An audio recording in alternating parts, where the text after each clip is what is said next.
안녕하세요.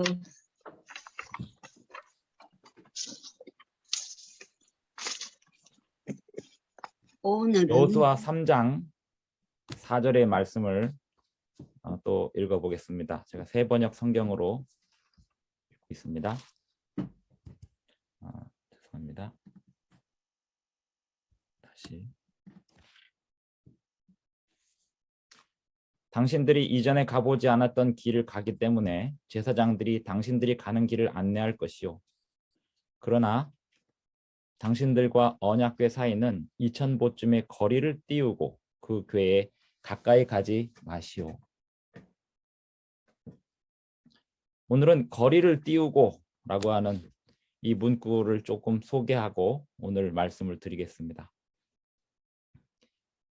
이 언약궤는 하나님의 율법이 들어있는 이 언약궤는 백성들에게 임재하시는 하나님의 상징이기도 했고 하나님의 성품, 또 하나님께서 백성들과 함께 가까이 계시기를 원하시는 의지의 표현이기도 하였습니다. 그런데 이 요단강을 건너갈 때, 이스라엘 백성들이 요단강을 건너갈 때 하늘에, 그전에는 하늘에 있었던 불구름 기둥 대신 이제는 언약궤가 그들의 앞을 인도하는 상황이 되었습니다. 그런데 하늘의 불구름 기둥에 비해서 이 언약궤는 이 땅에 있었기 때문에 많은 사람들이 보게 하기 위해서 사람들에게서 좀 떨어져 있었어야 했습니다. 2000보쯤이라고 하면 한 800m 정도 되는 거리를 띄우고 그 궤로 가까이 가지 말라고 했는데 이유는 그 요단강을 건너가는 수많은 사람들, 어린아이로부터 어른에 이르기까지 수많은 사람들이 그 언약궤가 요단강 안으로 들어가는 모습을 다 같이 보기 위함이었습니다. 그래서 다 같이 보려면 조금 멀리 떨어져 있는 게 필요합니다. 제가 지난 시간인가 별에 대한 이야기를 잠깐 했는데요. 별이 모든 사람들 앞에 공평한 이유는 멀리 떨어져 있기 때문이라고 했습니다. 오늘날 우리가 붙들고 있는 이 말씀을, 또 우리가 전하고 있는 이 말씀을 조금 멀리 띄워놓는 게 의미가 있을까요? 이 말씀을 어떻게 이해하실지 모르시겠지만 저는 교회를 이번에 새로 지으면서 사람들이 찾아올 수 있는 공간보다는 사람들의 가정집으로 말씀이 들어갈 수 있는 공간을 만드는 데 많은 역점을 두었습니다.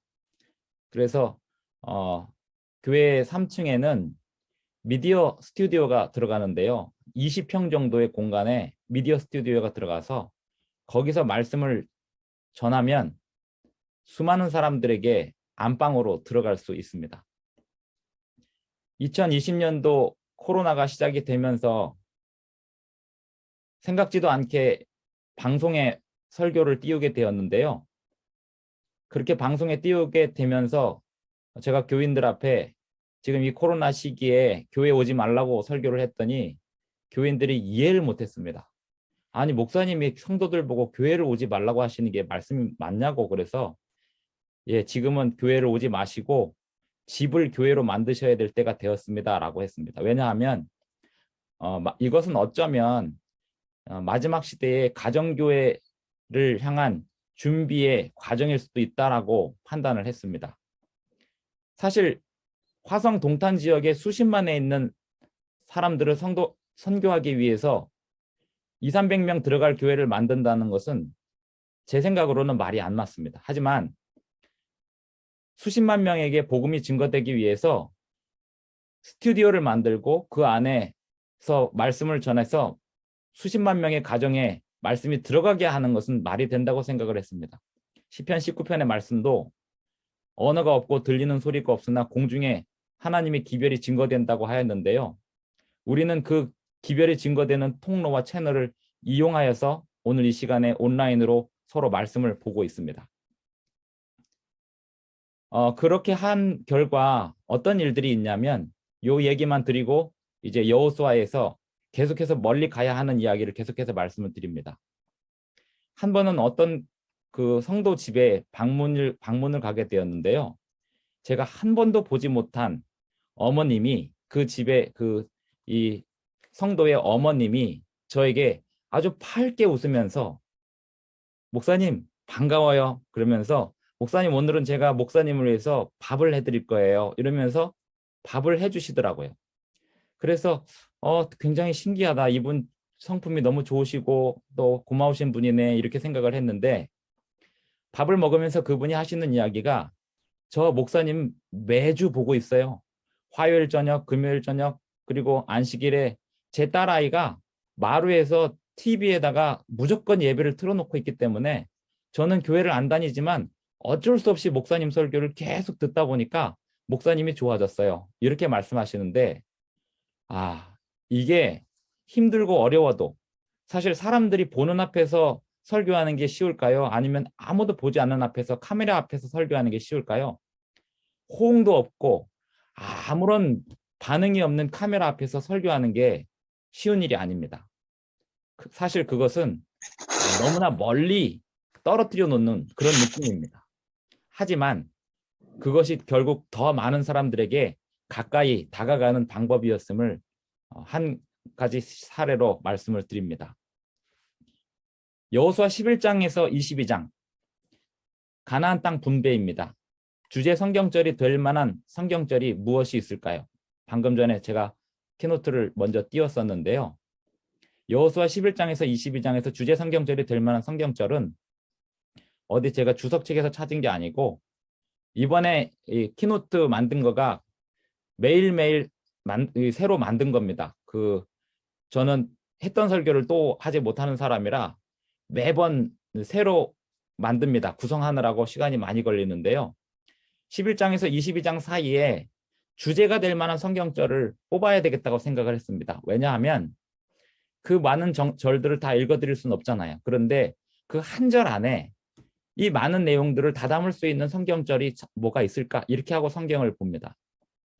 저는 매일 성경을 읽으면서 한 장 한 장, 이 한 장을 요약할 수 있는 제목이 될 만한 문구는 어디에 있으며 이 한 장을 요약할 수 있는 절은 어디에 있을까? 이것을 염두에 두고 읽습니다. 여호수아 11장에서 22장 사이에 주제 성경절이 될 만한 성경절을 11장 15절에서 찾았습니다. 여호와께서 그의 종 모세에게 명령하신 것을 모세는 여호수아에게 명령하였고 여호수아는 그대로 행하여 여호와께서 모세에게 명하신 모든 것을 하나도 행하지 아니한 것이 없었더라. 우리 성도님들은 소원이 무엇인가요? 저는 어렸을 때 꿈이 목사였는데 아주 어려서부터 말을 시작할 때부터 저는 목사님이 될 거예요 라고 얘기했다고 그러더라고요. 저희 아버지가 저에게 너는 목사가 될 거야 라고 제가 말을 하기 시작하기 전부터 이야기를 하셔서 그러는지 저는 목사가 되는 것 외에 다른 것을 생각해 본 적이 없습니다. 그런데 꿈이 목사이면 어려서부터 나는 설교할 때 어떻게 해야지, 또 성경을 읽을 때 이 다음에 목사가 되면 어떤 부분에 영점을 둘까 이렇게 생각을 하면서 어린 시절을 아주 즐겁게 보냈습니다. 학교에서 공부하는 모든 내용도 다 목회에 도움이 될 거라고 생각을 해서 공부를 즐겁게 하였는데요. 문제는 목사가 된 다음입니다. 38세에서 42세 사이, 어쩌면 지금까지도 그 다음 꿈이 뭐지? 이게 너무나 고민이 됩니다. 목사가 꿈이면 목사가 된 다음엔 정말 힘들어요. 꿈은 이룰 수 없는 걸 꿔야지 꿈이겠다라고 생각을 했습니다. 그래서 지금 저는 꿈을 찾고 있고 만들고 있는데요. 하늘의 별을 따는 게 꿈이고 또 이 세상에 가난한 사람이 없는 게 꿈이고 이 세상에서 가난한 사람이 없는 거가 있을 수 있을까요? 엘렌 지 화이트가 그런 말을 했습니다. 이 세상에 가난한 사람이 없는 시대는 없다. 하나님께서는 모든 사람이 다양한 상태를 살아가도록 하셨고 끊임없이 가난한 사람은 존재할 것이고 그 가난한 사람들이 곁에서 살아갈 때 그들에게 도움을 베푸는 것이 하나님 백성들의 사업이다라고 얘기를 했습니다.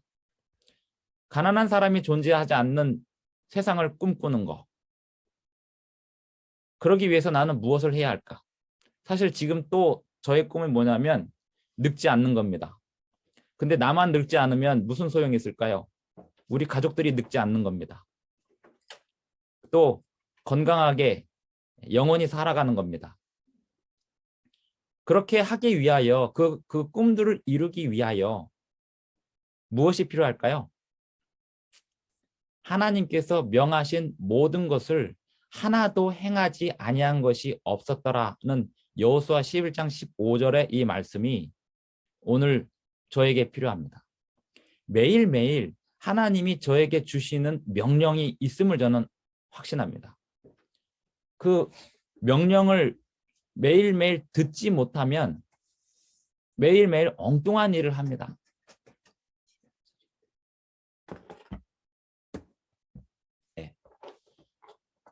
모세에게 명하신 모든 것, 여호수아는 그대로 행하여 여호와께서 모세에게 명하신 모든 것을 하나도 행하지 아니한 것이 없었더라. 여호수아 3장 4절에서 당신들이 이전에 가보지 않았던 길을 가기 때문에 제사장들이 당신들이 가는 길을 안내할 것이요 라고 했습니다.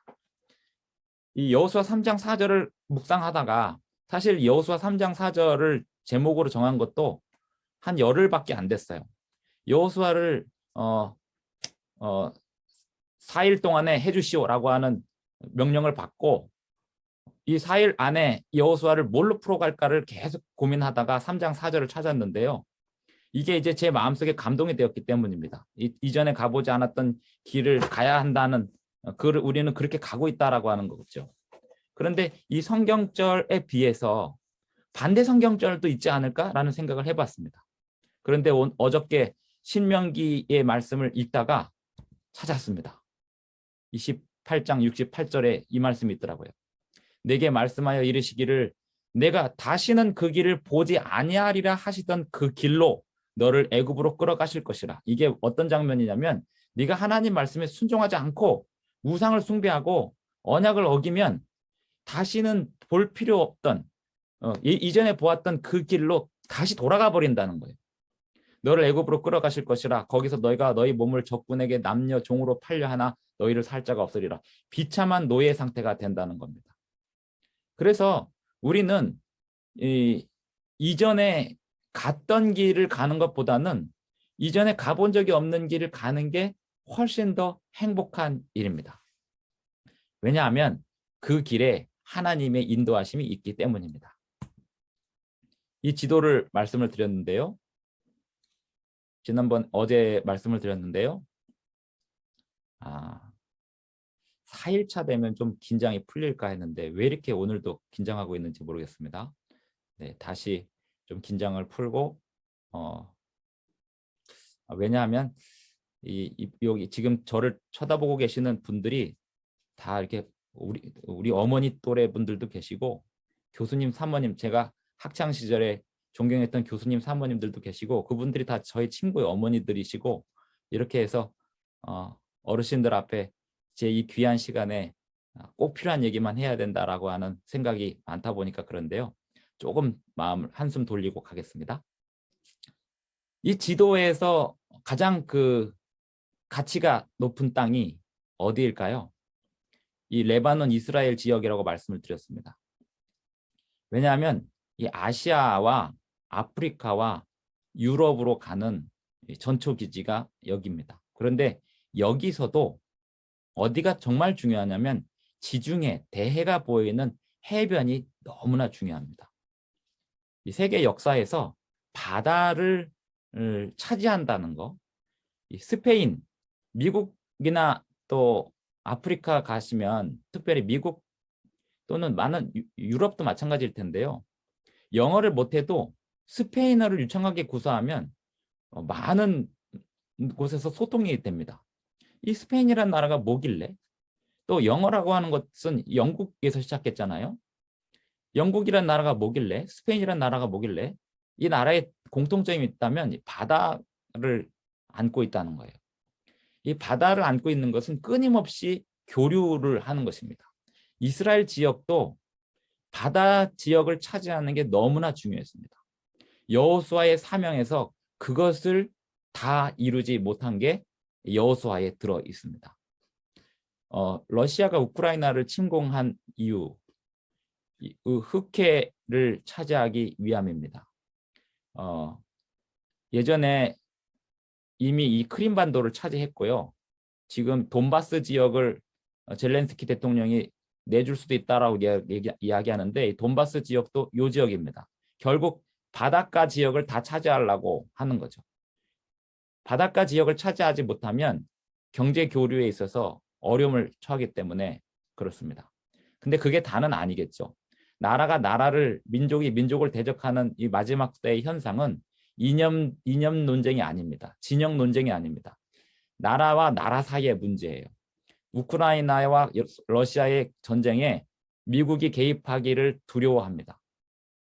앞으로는요, 모든 나라 간의 분쟁이 일어날 때 서로 도와줄 것 같죠? 마태복음 24장의 그 예언을 보면 그렇게 쉽게 도와주지 못할 상황들이 될 것입니다. 전 세계적인 대전은 일어나지 않기 위해서 웬만하면 거기서 알아서 해라라고 하는 그러한 분위기가 될 겁니다. 각자 살아남아야 되는 거예요. 그래서 안전한 땅은 이 세상에 어디에도 없습니다. 그렇기 때문에 우리는 하나님만 바라보고 살아야 하는 것입니다. 이 땅이 중요한 땅이라고 했는데요. 여기서 여기 바닷가, 이 바닷가가 전 세계에서 중요한 땅이었습니다. 자, 이 지도를 이따가 혹시 또 시간이 되면 다시 보여드릴 수 있는데 여기가 가데스 바네아고 이 가데스 바네아에서 정탐꾼을 이쪽으로 이렇게 올려보냈었어요. 그런데 가데스 바네아에서 실패한 이후 40년을 돌아서 이렇게 치고 들어갑니다. 자, 이렇게 치고 들어가는 거하고 이렇게 치고 들어가는 거하고 뭐가 다른지 이 마지막 때 시간이 되면 말씀을 드리겠습니다. 자, 지금까지 드렸던 말씀은 이제 서론적으로 생각을 하시고 이제 조금 빠른 속도로 진행하겠습니다. 여호수아 10장 40절. 이와 같이 여호수아가 그 온 땅 곧 산지와 네겝과 평지와 경사지와 그 모든 왕을 쳐서 하나도 남기지 아니하고 호흡이 있는 모든 자는 다 진멸하여 바쳤으니 이스라엘의 하나님 여호와께서 명령하신 것과 같았더라. 하나님께서 명령하신 것과 같았더라. 이 성경절들이 너무나 보람된 거예요. 우리는 매일매일 하나님께서 주시는 그 명령에 순종하는 것이 하루의 삶의 전부여야 합니다. 그리고요, 하나님께서 성경을 통해서도 주시지만 동시에 그 성경을 오늘 하루에 어떻게 적용하고 살아갈지 성령을 통해서 끊임없이 들려주십니다. 그래서 성령을 통해서 들려주시는 그 말씀을 듣기 위하여 우리는 개인적으로 기도하는 시간을 계속 가져야 합니다. 여호수아 10장 41절로 43절. 여호수아가 또 가데스 바네아에서 가사까지와 온 고센 땅을 기브온에 이르기까지 치매 이스라엘의 하나님 여호와께서 이스라엘을 위하여 싸우셨으므로 여호수아가 이 모든 왕들과 그들의 땅을 단번에 빼앗으니라. 여호수아가 온 이스라엘과 더불어 길갈 진영으로 돌아왔더라. 가데스 바네아가 어디냐면 여기잖아요. 여기. 그리고 길갈은 여기입니다. 여호수아가 길갈에서 출발해서 가데스 바네아까지 갔다 왔어요. 저는 이 여호수아 10장 41절을 읽으면서 여호수아의 그 심정을 읽습니다. 가데스 바네아에서 40년 전에 이 백성들이 불평하는 바람에 40년을 돌아다녔잖아요. 광야에서 방황을 해야 했습니다. 그런데 여호수아가 뭘 확신하고 싶었냐면 가데스 바네아에서 이 지역을 정복할 수 있다는 것을 보여주고 싶었어요. 왜 안 되냐? 하나님이 주신다고 하셨는데 결국 간 거잖아요. 가데스 바네아까지. 가데스 바네아 그리고 가사는 그 블레셋 지방에 있습니다. 여기를 한번 찍고 왔어요. 가사를 찍고 왔는데 요 이야기는 이따가 또 하겠습니다. 그리고 어디로 돌아오냐면 길갈 진영으로 돌아옵니다. 길갈은 이 법궤가 있고 언약궤가 있는 성소가 있는 진영이기 때문에 그리고 늘 여기서부터 출발했습니다. 여기서 여호수아가 기도하다가 하나님의 명령을 받고 출발하고 기도하다가 소식을 듣고 출발하고 기도하다가 출발하는 거였습니다. 이와 같이 여호수아가 그 온 땅 곧 산지와 네겝과 평지와 경사지와 그 모든 왕을 쳐서 하나도 남기지 아니하고 호흡이 있는 모든 자는 다 진멸하여 바쳤으니 이스라엘의 하나님 여호와께서 명령하신 것과 같았더라. 이 여호수아가 그 가데스 바네아까지 찍고 왔을 때 사실 이 지도에서 보시면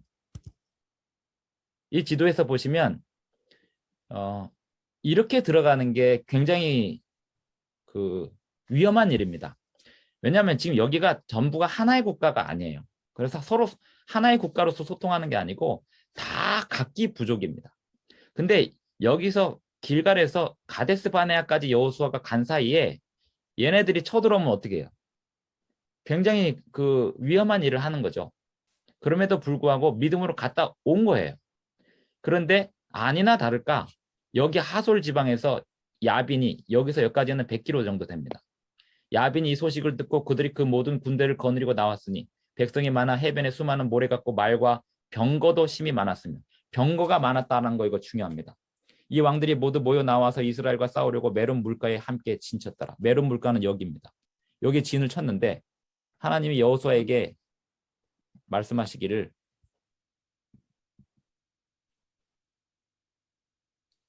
그 메론 그 하솔 너에게 줄 거다 이렇게 얘기합니다. 이거 제가 생략하느라고 넘어갔네요. 성경절을 안 적었네요. 그래서 결국 하솔 진영을 공격하면서 이 북쪽 지방을 정벌을 합니다. 메론 물가의 전투. 그래서 여호수아 11장의 전투가 승리로 끝납니다. 22절, 23절. 이스라엘 자손의 땅에는 아낙 사람들이 하나도 남지 아니하였고 가사와 가드와 아스돗에만 남았더라. 가사와 가드와 아스돗은 팔레스틴, 블레셋입니다. 이와 같이 여호수아가 여호와께서 모세에게 말씀하신 대로 그 온 땅을 점령하여 이스라엘 지파의 구분에 따라 기업으로 주매 그 땅에 전쟁이 그쳤더라. 해서 지금 옆에 지도는 여호수아가 기업으로 준 땅이고요. 이 땅들을 이들이 다 차지하지를 못했습니다. 제비 뽑아서 이 땅들을 주긴 했는데 다 차지하지를 못했습니다. 여호수아 12장 9절로 24절을 좀 읽겠습니다. 여호수아가 정복한 왕들 명단이에요. 하나는 여리고 왕이요, 하나는 베델 곁의 아이 왕이요, 하나는 예루살렘 왕이요, 하나는 헤브론 왕이요, 하나는 야르뭇 왕이요, 하나는 라기스 왕이요, 하나는 에글론 왕이요, 하나는 게셀 왕이요, 하나는 드빌 왕이요, 하나는 게델 왕이요, 하나는 호르마 왕이요, 하나는 아랏 왕이요, 하나는 림나 왕이요, 하나는 아둘람 왕이요, 하나는 막게다 왕이요, 하나는 베델 왕이요, 하나는 다부아 왕이요, 하나는 헤벨 왕이요, 하나는 아벡 왕이요, 하나는 라사론 왕이요, 하나는 마돈 왕이요, 하나는 하솔 왕이요, 하나는 시므론 무론 왕이요, 하나는 악삽 왕이요, 하나는 다낙 왕이요, 하나는 무깃도 왕이요, 하나는 게데스 왕이요, 하나는 갈멜의 용루암 왕이요, 하나는 돌의 높은 곳의 돌 왕이요, 하나는 길갈의 고임 왕이요, 하나는 디르사 왕이라. 모두 31 왕이었더라. 여호수아 12장을 읽을 때 이 성경절을 읽으면서 이 내용을 읽는 게 어떤 의미일까라고 생각을 해봤습니다. 그런데 여호수아가 부름을 받은 게 80세가 넘어서예요. 이미 이 40세쯤 되어서 광야 생활을 시작했지만 이제 이 전쟁터에 전사로 부름받은 게 여호수아가 80세가 훨씬 넘어서입니다. 80세가 넘은 할아버지가 모세가 광야 생활할 때는 여호수아가 젊은 40대였기 때문에 여호수아가 전쟁하는 걸 모세는 보면서 하나님께 손들어 기도했죠. 여호수아는 그 전쟁터에 자기가 갑니다. 그러니까 모세는 하나님께 기도하고 여호수아가 젊었을 때 싸웠다면 이제 모세가 없는 여호수아 때 여호수아 80세가 넘은 할아버지가 80세가 넘은 할아버지가 맞는 게 모세가 쓴 시편 90편에 보면 80 강건해야 70이고 많이 살아야 80이다 이런 말씀을 하지 않았습니까? 그때도 이미 80은 할아버지예요. 근데 그 할아버지 나이인 여호수아가 전쟁터에 가서 앞장서 가지고 31명의 왕을 치는 거예요. 하나하나. 목숨을 걸고 치는 겁니다. 그래서 저는 이 성경절은 어떻게 보면 하나님 백성들이 서서 읽어야 되는 거예요. 왜냐하면 이 한 명 한 명을 치는 그 여호수아의 거룩한 마음을 우리는 바라보아야 합니다. 여호수아 13장 12절 여호수아가 나이가 많아 늙음에 여호와께서 그에게 이르시되 너는 나이가 많아 늙었고 얻을 땅이 매우 많이 남아있도다. 이 남은 땅은 이러하니 여호수아의 정복 기간이요 5년에서 7년 정도 됩니다. 이 시작해가지고 5년 안에 이 땅을 다 여호수아가 할 수 있는 일을 다 한 겁니다. 그 노인네가 목숨을 걸고 전장터에서 장수로 가가지고 그 31명의 왕들을 다 친 겁니다. 왜죠? 이 백성들이 그 땅을 차지하라는 거죠. 근데 그 31명의 왕들을 칠 때 거점들만 친 거지 일일이 다 친 게 아니에요. 거점들을 치고 그 다음에 백성들이 가서 잔당만 소탕하면 되는 건데 그 잔당 소탕이 잘 안 돼가지고 사사기가 시대가 열리는 겁니다. 그 다음에 여호수아 14장 1절 2절 이것은 이스라엘 자손이 가나안 땅에서 받은 기업 곧 제사장 엘르아살과 눈의 아들 여호수아와 이스라엘 자손 지파의 족장들이 분배한 것이니라. 여호와께서 모세에게 명령하신 대로 그들의 기업을 제비 뽑아 9지파와 반지파에게 주었으니 왜냐하면 나머지 2지파와 반지파는 요단강 동편에서 땅을 기업을 이미 받았기 때문에 9지파와 반지파를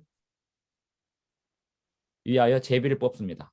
이 제비를 뽑는 것은 민수기 33장 54절에 하나님께서 너희가 가나안 땅에 들어가거든 제비 뽑아서 나누라고 했습니다.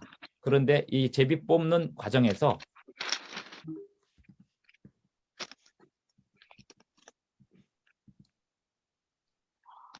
여호수아 14장 6절에 보면 유다 지파를 대표해서 여분네의 아들 갈렙이 여호수아에게 말합니다. 뭐라고 얘기하냐면 가데스 바네아에서 이게 뭐냐면요 40년 전 얘기를 끄집어내는 거예요. 여호수아에게 갈렙은 지금 85세고요.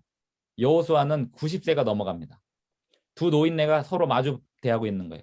우리 40년 전에 이 땅 정탐하고 이 땅을 하나님께서 우리에게 주셨다고 그때 했던 그 땅에 우리가 왔지 않습니까? 그러면서 갈렙이 여호수아에게 말하기를 가데스 바네아에서 나와 당신에게 대하여 하나님의 사람 모세에게 이르신 일을 당신이 아시는 바라. 잘 알죠. 그 40년 전에 그 한 많은 이야기를 여호수아가 모를 리가 없습니다.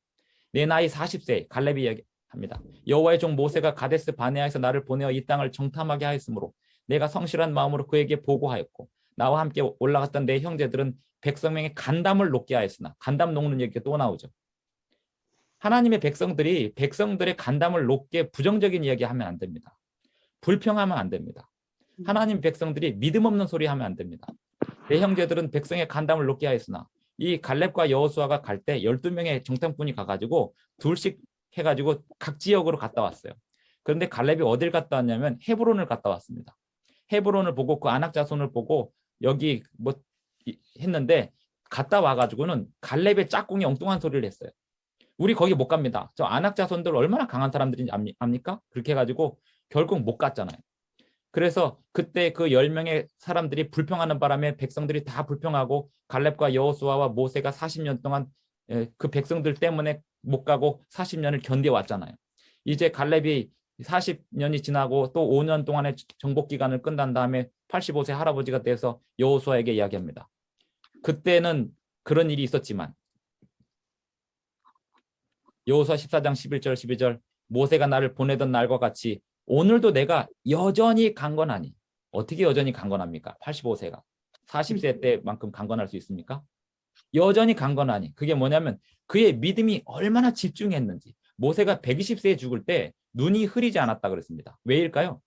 죽을 때까지 가나안 땅에 이 백성을 끌고 가야 한다는 그 집념으로 살았기 때문에 계속해서 그 가나안 땅만 바라보고 살았어요. 마찬가지입니다. 모세, 여호수아, 갈렙 다 그런 사람들이었어요. 12절 그날에 여호와께서 말씀하신 이 산지를 지금 내게 주소서. 당신도 그날에 들으셨거니와 40년 전에 그때의 그 이야기를 하는 것입니다. 그곳에는 아낙 사람이 있고 그 성읍들은 크고 견고할지라도 여호와께서 나와 함께 하시면 내가 여호와께서 말씀하신 대로 그들을 쫓아내리이다. 여호와께서 나와 함께 하시면 이것은 겸손의 표시입니다. 하나님이 나와 함께 하시면 제가 가겠습니다. 이거예요. 민수기 13장의 이야기를 합니다. 그때 당시 다 읽지 않고 헤브론에 아낙 자손과 아이만과 세세와 달메가 있었더라. 40년 전 이야기를 하는 거고요. 민수기 14장 정탐하러 갔던 38절 정탐하러 갔던 사람들 중에서 오직 눈의 아들 여호수아와 여분네의 아들 갈렙은 생존하니라. 13절 여호수아가 여분네의 아들 갈렙을 위하여 축복하고 여호수아 14장입니다. 헤브론을 그에게 기업을 삼게 하매 헤브론이 그니스 사람 여분네의 아들 갈렙의 기업이 되어 오늘까지 이르렀으니 이는 그가 이스라엘 하나님 여호와를 온전히 좇았음이니라. 다른 지파들은 제비를 뽑아서 얻었는데 유다 지파는 제비를 뽑지 않고 갈렙을 갈렙을 앞세워서 그 유다 지역을 자기들이 개척합니다. 유다가 굉장히 훌륭한 일을 했어요. 다른 지역들이 제비 뽑을 때 우리는 제비 안 뽑고 이거 달라고 그 갈렙이 이야기한 거죠. 헤브론 달라고. 이거 하나님 나한테 주시겠다고 약속한 거라고. 그래서 우리가 하나님께 기도할 때 우리가 이걸 달라고 기도해야 될 때도 있습니다. 14장 15절 헤브론의 옛 이름은 기럇 아르바라. 아르바는 아낙 사람 가운데서 가장 큰 사람이었더라. 그리고 그 땅에 전쟁이 그쳤더라. 갈렙이 가서 쳐서 그 땅을 차지합니다. 여호수아 15장과 16장, 17장이 대비가 되는데요. 여호수아 15장은 한 장 자체가 63절로 이루어져 있어요. 유다 자손의 기업들이 아주 구체적으로 그 경계가 아주 구체적으로 나옵니다. 근데 16장은 아주 짧아요. 유다 자손의 들의 땅을 개척하는 정신과 에브라임과 므낫세, 요셉의 두 아들입니다. 에브라임과 므낫세 지파가 땅을 개척하는 정신이 어땠는지가 딱 대비가 되는데요. 유다 자손들은 아주 적극적으로 자신들에게 맡겨진 일을 하려고 합니다. 그럼에도 불구하고 유다 자손들이 끝내 해내지 못한 곳이 이 땅입니다. 블레셋.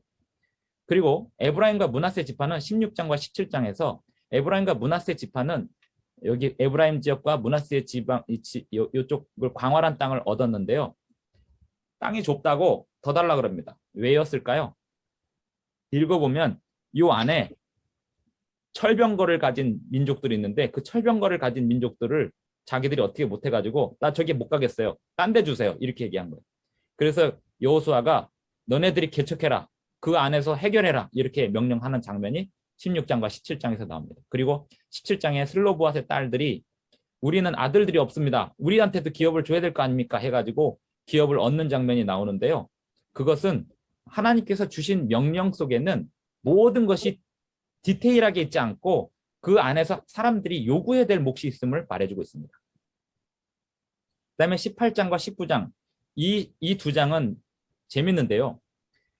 베냐민 지파, 시므온 지파, 스불론 지파, 이사갈 지파, 아셀 지파, 납달리 지파, 단 지파 이 사람들이 갈 생각을 안 해요. 제비를 뽑아가지고 가야 되는데 갈 생각을 안 하고 있어요. 그래가지고 여호수아가 불러다 니네들 뭐하냐? 빨리 가서 그림 그려와라 이럽니다. 그래서 그 대목이 뭐냐면 이 하나님께서 주신 땅을 정복하려 갈 생각을 안 하고 있는 이 민기적거리고 있는 이 지파들을 향하여 독려하는 게 18장 19장 가서 그래서 결국 그림을 그려옵니다. 우리나라 대동여 지도를 김정호가 그렸다면 이스라엘 지도를 이 지파들이 가서 그림을 일일이 그려갖고 옵니다. 아주 짧은 시간에 그림을 그려갖고 옵니다. 그래서 그 땅들을 차지하도록 합니다. 여호수아 20장에는 도피성 6군데가 나오는데 이 레위 지파들에게 할당된 도피성과 이 레위 지파들에게 할당된 성읍 48군데의 성읍이 나옵니다. 전국으로 흩어져서 이 레위 지파 사람들은 어떤 역할을 하냐면 성경을 가르치고 인간 방부제 역할을 합니다. 그 백성들에게 하나님 말씀을 전하는 역할을 합니다. 그리고 여호수아 14장에 보면 엘르아살이 나오는데요. 저는 그 여호수아 14장에서 엘르아살의 등장을 보고 깜짝 놀란 게 얘 어떻게 살아있지? 이랬습니다. 가끔 보면 제가 성경 읽다가 영화 보듯이 그냥 저분이라고 안 하고 쟤 어떻게 살아있지? 이렇게 말할 때가 있는데요. 엘르아살은 그 아론의 아들 중에서 제사장으로 부름을 받을 때 이미 30살이 넘었었거든요. 근데 뭐라고 했냐면 갈렙과 여호수아 외에는 20세 이상으로 출애굽할 때 20세 이상으로 갈렙과 여호수아에는 다 광야에서 죽게 되어 있었어요. 그런데 그래서 모세도 죽었고요. 그런데 엘르아살이 지금 살아있어요. 그래서 찾아봤습니다. 이게 어떻게 된 건가? 찾아봤더니 그 12지파 대표로 갈 때 레위인들은 대표를 뽑지 않았습니다. 정탐꾼에.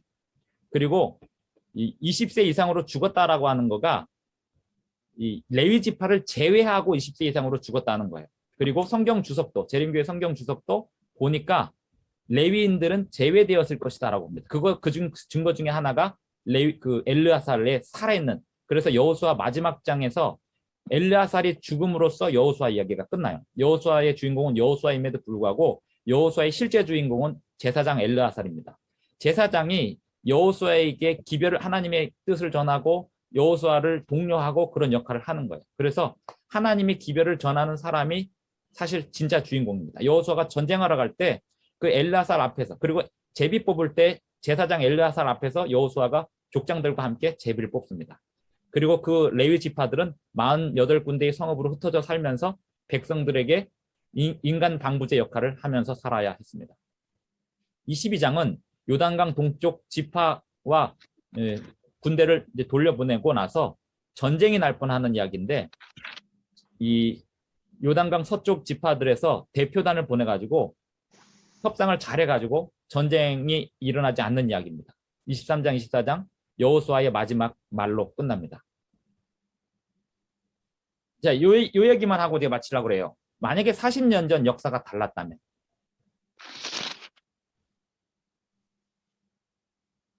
지금 드리는 이야기는 제가 어떤 성경 주석이나 예언의 신에서 본 얘기는 아니고 조심스러운 이야기지만 한번 들어보십시오.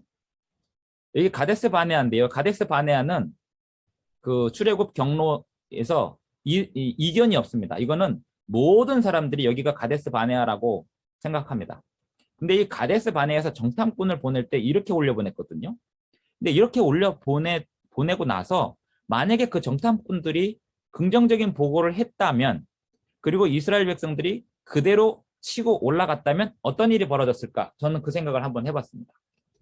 왜 그런 생각을 해봤냐면, 이 길갈, 지금 마우스가 보이시죠?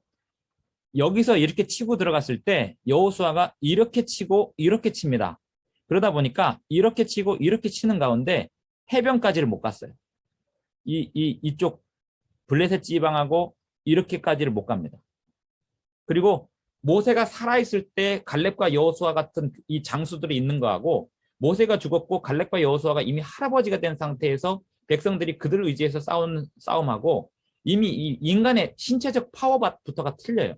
그래서 이 갈렙과 여호수아가 이쪽과 이쪽 지역을 여기까지 이렇게 길게 정복을 한 것 자체가 대단한 일이지만, 만약에 40년 전 모세가 살았을 때 갈렙과 여호수아가 여기서부터 치고 들어갔다면 역사가 어떻게 달라졌을까 하면, 이 치고 들어가는 가운데서 이 블레셋을 내버려 둘 리가 없죠.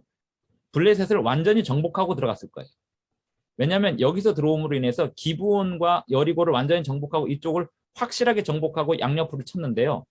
만약에 40년 전 이렇게 치고 들어갔다면 블레셋을 완전히 정복하고 여기서부터 쭉 밀고 올라갔을 겁니다. 그리고 굉장히 파워 있게 올라갔을 거예요. 결국 이 블레셋을 해결하지 못함으로 인해서 사사기 시대에 삼손이 등장할 수밖에 없었고, 다윗 때 다윗과 골리앗의 싸움이 끝내 이 블레셋과의 문제입니다. 이 블레셋이 끊임없이 이스라엘 백성들에게 문제를 일으켰어요. 그 사사 시대의 결정타가 삼손과 블레셋의 싸움이에요. 그런데 이 블레셋을 40년 전에 치지 않고 40년 뒤에 침으로 인해서 역사가 수백 년 동안의 역사가 완전히 달라집니다. 그러니까 단 한 번의 잘못된 실수가 이 지구의 역사에 수천 년의 역사를 바꿔놓는 것처럼, 오늘 많은 사람들이 오늘 내가 아무렇게나 살아도 내일 회개하면 되지라고 생각을 하지만, 그 오늘 내가 아무렇게나 산 것 때문에 우리 자손들이 또는 누군가가, 많은 사람들이 많은 세월을 또 낭비해야 된다는 사실을 우리가 알아야 한다는 것입니다. 그래서 여호수아 속에서 이 장면이 이렇게 소개되고 있지는 않지만, 어쨌든 여호수아는 요단강을 건너갔고 40년 전에 가데스 바네에서 치고 올라갔다면 완전히 판세는 달라졌을 거고, 그 이스라엘이 가나안 땅 지역에서의 그 선점 구도는 완전히 달라졌을 겁니다. 오늘 말씀을 너무 시간이 많이 가서 여기서 마치겠습니다.